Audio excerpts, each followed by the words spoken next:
Hi guys! Ayan. For today's video ay gagawa po tayo ng garlic oil. At ayan na nga, naka-ready na yung ating ay, nahulog ka. Naka-ready na yung ating kawali. And then, maglalagay na ako ng mantika dahil medyo mainit na yan. Ayan. So, pinatouch natin yung kawali para alam natin kung pwede na maglagay ng oil. So, maglalagay na ako ng mantika. Ayan. Namin natin ng konti kasi magagamit pa natin yan sa iba nating recipes. Ayan. Sa ating araw-araw na recipes, guys. Ayan. So, lagyan sa gilid. Ayan. Ito yung aking garlic. Isang buo to, guys. Ayan. Isang buong bawang siya. Ayan. So, lalagay natin dyan kapag mainit na yung mantika. Or kahit, actually, kahit hindi ganun kainit ang mantika, pwede natin siyang ilagay kasi nga, palalabasin natin yung katas ng garlic. So, ayan. Ilagay na natin, guys, para lumalabas na yung lasa ng garlic. Ayan. So, ganito si Inday, guys, kapag ka nasa mood magluto-luto ng mga bagay-bagay. Siyempre, nagre-research ako ng mga recipes na po pwede kong mapakinabangan, lalo na kapag nandito yung mga anak ko. Sorry naman, guys, sa aking doggy. Ayan. So, ayan, guys. Hintayin natin yan, guys, na maging golden brown. Or mas brown talaga siya ng konti pa.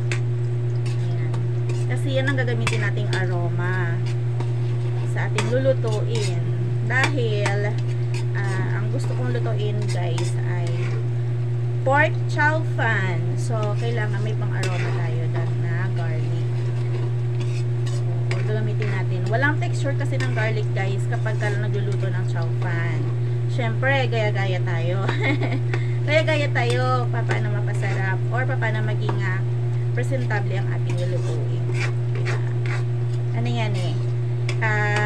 Minsan ano yan eh, isa sa mga love language mo kapag ikaw ay nasa isang relationship. Ay, may pa-relationship. Ay, may pa-relationship si Inday. Diba?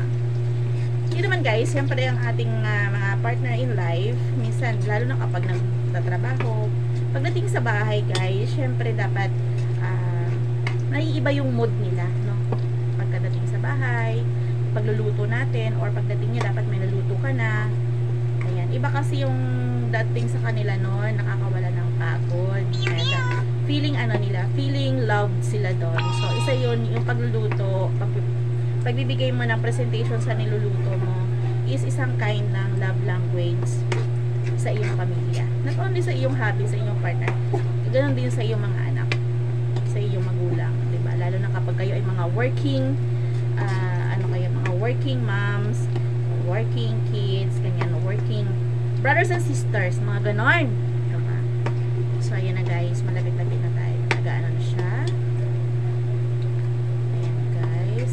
Pwede mong dagdagan niya ng pwede mo pa siyang dagdagan ng mantika. Pwede mong damihan ng mantika. Ako kasi gusto ko, lasang-lasa ko yung bawang. Ayan. So, actually, guys, it's my first time na gumawa ng garlic oil. First time ko to, pero matagal ko ng balak. Dagdagan natin kasi madami yung bawang. Ayan. Tagal ko nang gustong gumawa nito. Marunong na rin ako gumawa ng chicken oil. Ito naman ngayon ang ginawa ko ay garlic oil. Ayan. Nung gumawa ko ng chicken oil, hindi ko siya kinuhaan ng video kasi hindi pa naman ako vlogger noon.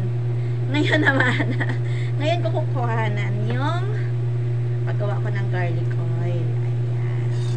So, ganyan, guys, gumawa ng garlic oil. Ang apoy niya po ay katamtaman lang para hindi sunog yung bawang. Kasi ang bawang, guys, pwede pa natin yan gamitin sa ibang mga puta-putahe. Like kung magsangag ka ng kanin, ganyan, kanin alone lang, diba? So, pwede mo siyang magamit. Ayan. Like, kunwari bukas, magsasangag ka ng kanin, o, diba, ang recipe mo for the night ay chow fan, bukas naman, dahil may natira kang rice, hindi mo na ubos sa pagsangag. So, bukas isasangag mo naman siya in other recipe. Like, kunwari, sa breakfast, pwede mong gawin na gamitin mo sa partner mo sa sinangag ay mga hotdog, itlog, alone, tuyo, diba? Dilis, dry dilis, mga ganon, or bulad. So, yung magagamit mo na bawang dito, kung pwede mo siyang gamitin tomorrow. Ayan. Kasi hindi naman yan guys masisira dahil luto yan. And then, kung may ref ka, di mas maganda, diba? So, lagyan mo lang siya sa ref, and then bukas, o, lagyan mo lang konting mantika din. Hindi na magtatagal ang pagluluto mo ng bawang kasi luto na yung bawang mo. Or, kung pwede rin naman gamitin mo na rin itong ginawa mong garlic oil. Kasi, may bawang na siya. So, very useful itong ginagawa ko guys. Diba? Ayan. As you can see guys, ayan, medyo nagaan na siya ha. Ayan o. Nag-brown-brown na siya. So, konti pa po. Pupush pa natin ng konti pa. Para lasang-lasa na makuha ng mantika yung mismong katas ng bawang. Ayan. That's it. Walang ano to guys, walang asin, walang betchin, walang pepper, wala. As in, totally, garlic oil lang talaga siya. Ganyan lang talaga siya. Ayan. Pero guys, kapag lalasahan mo yan, may lasa yan. Siyempre, lasang bawang. And, ang the best dito guys is yung aroma. Yung aroma ng garlic na makukuha natin. Ayan. Diba? So, ito talaga yung purpose kung bakit tayo gumagawa ng garlic oil. Ayan. So, yun yung purpose kung bakit gumagawa tayo ng garlic oil, yung aroma. Ayan. So, malapit na siya guys. Konti pa. Kasi hindi man pwedeng sunugin yan dahil kapag nasunog yan ay magiging ano siya, mapait. So, mapait yung magiging lasa. Ayan. So, I hope guys, meron kayong natutunan sa akin or meron kayo nag-share sa inyo na isang diskarte sa pagbibigay ng pagluluto. Ayan. Pasensya na po kayo sa aking audio na background ay tahol ng aking aso. Ayan. So, tapos na tayo guys. Ayan, luto na yung ating garlic oil. Ayan. So, papatay na natin yung apoy. Ayan. And, syempre, aalisin na natin yan. Yung garlic na yan, ililipat natin sa isang container. Ayan. So, ililipat na natin. Ayan. So, ayun guys. Thank you so much for watching and see you sa next video para sa Chow Fan. Bye guys!